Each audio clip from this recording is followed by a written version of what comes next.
Muy buenas tardes, voy a exponer el tema a realizar, la actividad que tenemos es la ampliación de la curva de Pillings y la ley de Ohm para una economía real. La relación entre el crecimiento económico y el desempleo se le conoce como ley de Ohm.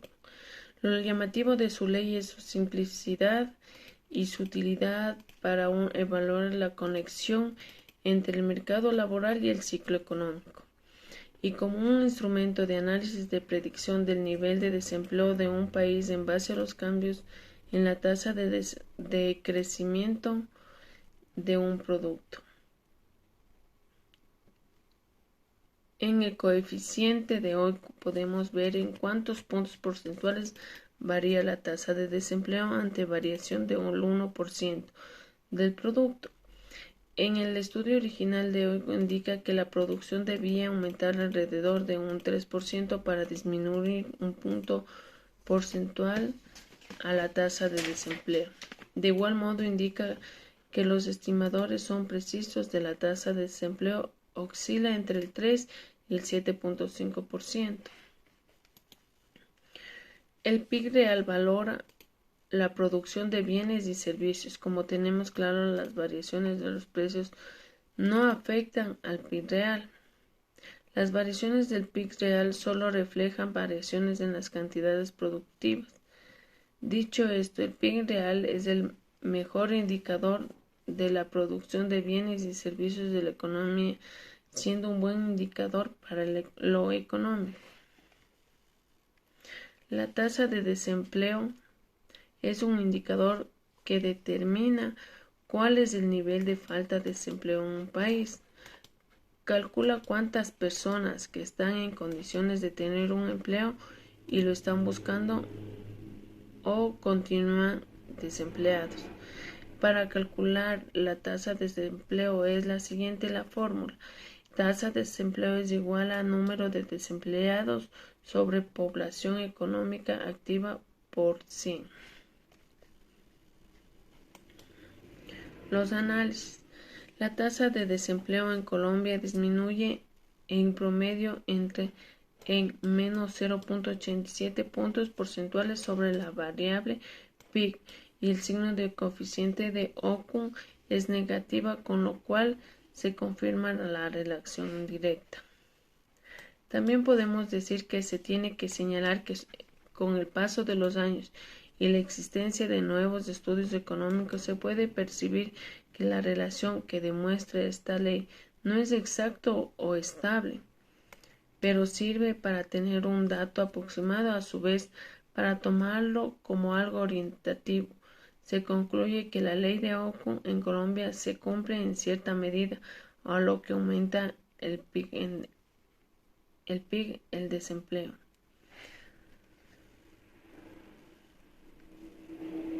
Como conclusiones también podemos decir que la ley de Okum nos da la facilidad notablemente el trabajo a los macroeconomistas, permitiendo realizar predicciones en función del PIB real y la tasa de desempleo.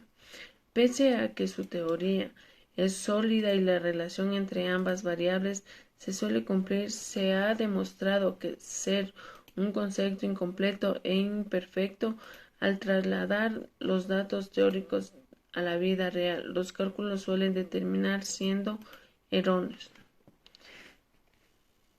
Esta ley ya es aceptable por el Fondo Monetario Internacional, por lo que ya es utilizada para realizar varios análisis con respecto a la información proporcionada de un país en el ámbito financiero.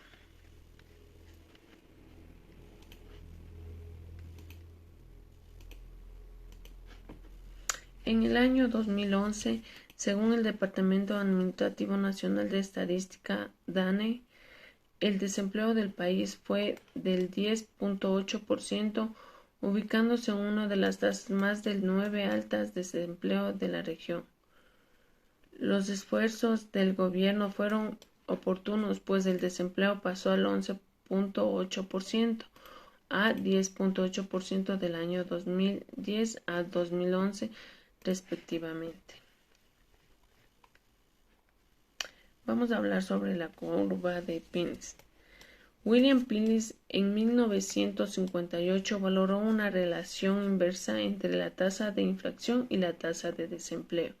Dicha observación tuvo acogida por muchos economistas de la época.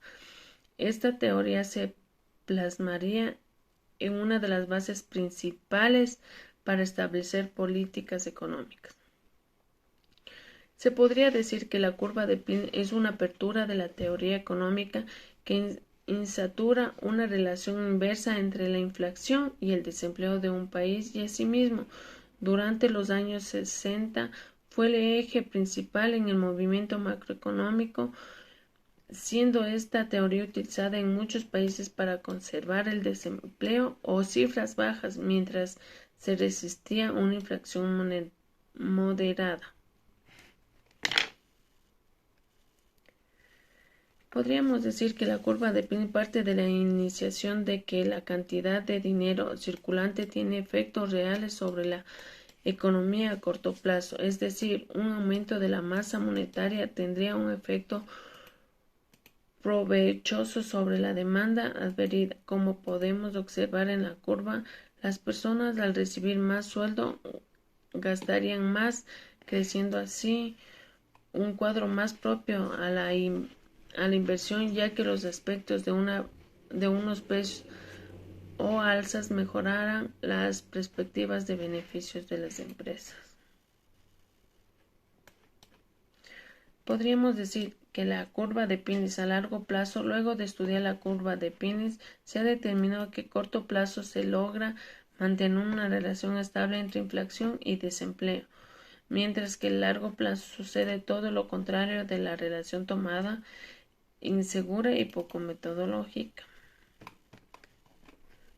La relación entre inversión entre inflación y desempleo, pues William Pines manifestaba que a mayor inflación, menor desempleo, y viceversa, y se dejaba llevar la teoría de keynesiana, donde mostraba que la inflación solo tenía lugar cuando la demanda era alta y en el pleno empleo.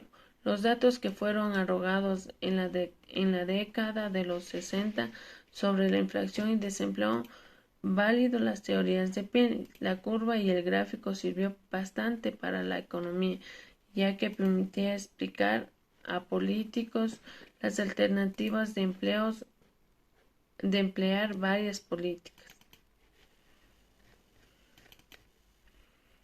Podríamos decir que a largo plazo la oferta y la demanda tienden a acomodarse. En la curva de color naranja se puede observar los continuos desplazamientos de la curva hacia la derecha hasta que el desempleo, como se ve en la recta de color rojo, no acelerada la inflación. Al final podemos decir que a largo plazo la tasa de desempleo no se va afectando por la tasa de inflación. Los precios suben y bajan sin aumentar y disminuir el desempleo. Muchas gracias.